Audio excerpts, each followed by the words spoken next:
ask you about a colleague of yours, Hala Ratit, who was the most senior spokesperson in the region and a diplomat who served the State Department for 18 years in different places, Hong Kong, Yemen, South Africa. She resigned, and basically she said that she's been calling the administration to restrict sending arms to Israel. She's resigning in protest about your policy towards Israel. And she warned of that this policy will endanger diplomats like herself and U.S. troops in the region. It's against U.S. interests in the region.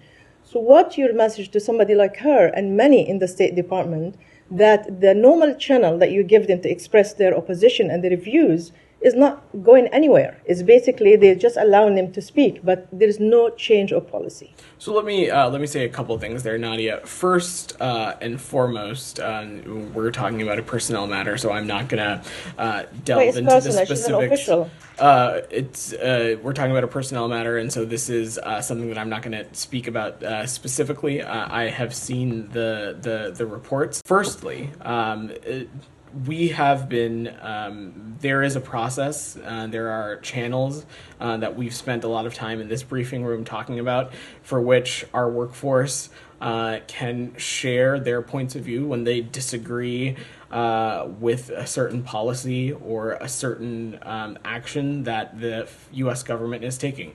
You've heard us talk about the dissent channel. That channel continues to be in place. The Secretary reads every single one of those dissent channel cables, and dissenting viewpoints from across the administration, we continue to welcome them, and we think that it helps lead to stronger, more robust policymaking. And the Secretary wants to hear differing points of views.